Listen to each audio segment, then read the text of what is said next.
Saudi আরবে ৬ জনের সংসার, সাথে ২টা বাচ্চা। একা হাতে আমি কিভাবে সামলাই? সবাই যখন দুপুরের খাবার খায়, আমি তখন সকালে নাস্তাও করি না।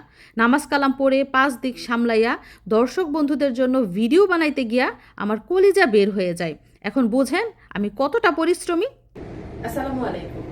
সৌদি আরবের আরো একটা নতুন এবং সুন্দর ভিডিওতে আপনাদের স্বাগত। তো গতবার আমরা সৌদি আরবের সদস্য সংখ্যা ছিলাম ৬ জন, এবারও ৬ জন। তো ৬ জনের সংসারে আজকে কি কি রান্না করছি সেটাই আপনাদেরকে দেখাবো। এবং আজকের খাবারগুলো একদম দেশি। সেটা হচ্ছে এই যে দেখেন, দেশি মুরগি, এগুলো বাংলাদেশ থেকে এনেছি এবং এখানে দুইটা দেশি মুরগি রয়েছে। যেহেতু সদস্য সংখ্যা বেশি, তরকারির পরিমাণ একটু বেশিই লাগে। আর এই মুরগির সাথে এই যে দেখেন, দেশি আলু কেটে নিয়েছি, মানে নতুন আলু যেগুলা বাংলাদেশে নতুন বের হয় ওইগুলা। তাছাড়া এদিক দিয়ে বাঁধাকপি ভাজি করবো, এটা সৌদি আরবের বাঁধাকপি। আর গতকালকে 2 রকমের তরকারি রয়েছে। আর এই পাশে দেখুন পেঁয়াজ, কাঁচামরিচ এগুলো কেটে নিয়েছি। এদিক দিয়ে দেখুন বাংলাদেশ থেকে আনা পোলার চাল, আজকে পোলাও রান্না করবো। এছাড়া বাংলাদেশের লেবু, বাংলাদেশের খিরাই, সৌদি আরবের গাজর, এগুলো কাটবো সালাদ হিসেবে। তো এই হচ্ছে আজকে আমার দুপুরের রান্না বান্নার জোগাড়। সবকিছু কাটাকাটি ধোয়া দেই শেষ, এখন রান্না বসিয়ে দিব। আর এই সাইডটায় অলরেডি দেখেন রান্না করেছিলাম গতকাল রাতে, সেই ভাতগুলো রয়ে গেছে। তো এখন দুপুরে আর ভাত রান্না করবো না, শুধু পোলাও রান্না করবো। আবার রাতে গিয়ে ভাত রান্না করবো। তো কথা না বাড়িয়ে রান্না বান্না শুরু করে দিতে হবে, কারণ অলরেডি প্রায় 11টার মতো বেজে গেছে। 12টার মধ্যে আমার রান্না শেষ করতে হবে। মেয়ে ঘুমাচ্ছে এবং আমার কথা শুনেই আপনারা বুঝতে পারছেন যে আমার ঠান্ডা ঠান্ডা জ্বর কাশি, মেয়েরও একই অবস্থা। তো মেয়েকে ঘুম পাড়িয়ে নিয়েছি। ঘুমাতে ঘুমাতে যদি রান্না শেষ করা যায় তাহলে তো ভালোই, আর যদি না করা যায় তাহলে কপাল মন্দ। তো এখনো পর্যন্ত নাস্তা করি নাই, মিশারিও নাস্তা করে নাই। আর বাবু এত সকালে ঘুম থেকে উঠছে, তো তার বাবা অফিসে যাওয়ার সময় ঘুম থেকে উঠছে, এখন কি আবার ঘুমাইছে। আর এদিকটায় আমার মিশারি কি করতেছে দেখেন, মিশারিকে পড়তে বসাইছি, অঙ্ক পরীক্ষা নিতেছি, ম্যাথ করতেছে দেখেন। এই যে প্রবলেম সলভ ম্যাথগুলা করতেছে, কালকে রাতে বুঝাই দিছি, এখন পরীক্ষা নেওয়াইতেছি। বাবা ঠিকঠাক মতো পারতেছ? ওকে, বেস্ট অফ লাক, করতে থাকো ম্যাথ। মিশারির মামাও ডিউটিতে চলে গেছে, মানে সৌদি আরবে ডিউটি বোঝে নিত, সেই সকাল থেকে শুরু হয় এবং সন্ধ্যার পরে সবাই ঘরে আসে। আর আমি এদিক দিয়ে দেখেন হাঁড়ি পাতিল নিয়ে দৌড়াইতেছি। কারণ কি? কারণ রান্না বসায় দিব। তো এই পাশ দিয়ে রান্না বান্না শুরু করে দিয়েছি। এখানে মাংসের মশলা কষিয়ে নিচ্ছি, যত রকমের মশলা আছে, হলুদের গুঁড়া, মরিচের গুঁড়া, ধনে গুঁড়া, জিরা গুঁড়া, রাঁধুনি গুঁড়া, তারপরে গরম মশলা তো রয়েছে, তেল, লবণ, আদা, রসুন সব কিছু দিয়ে মশলা ভালো করে কষিয়ে রেডি।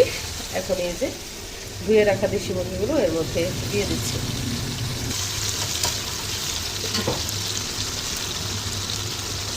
আমি মুরগির গিলা খাই না, কলিজা খাই না, দোর খাই না, কিন্তু আমার বোন মুরগির গিলা পছন্দ করে।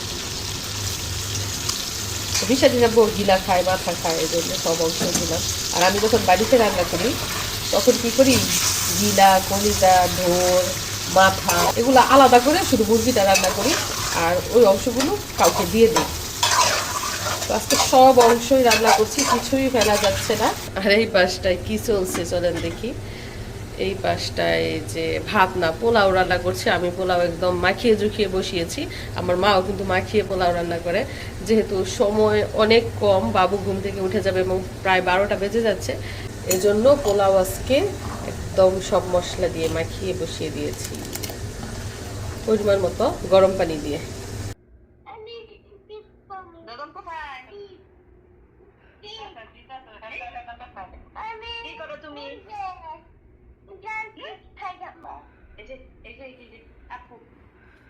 এর কাজ হয়েছে শুধু ঘুমানো, খাওয়া আর কান্না করা, আর কোনো কাজ নাই।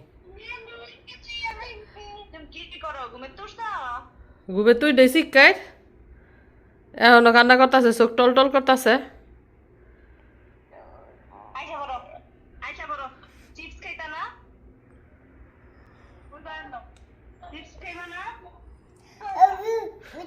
ওই যে চিপস আছে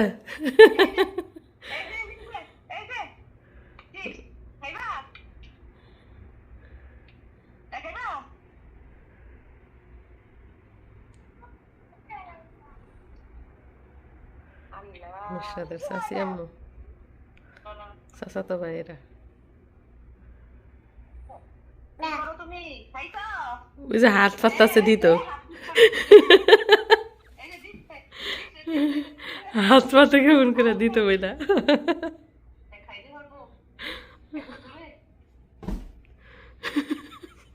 দুঃখে শুয়ে পড়ছে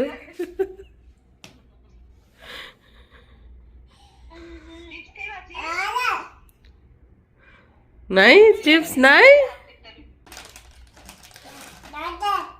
দা দা ওর কাছে আছে দিব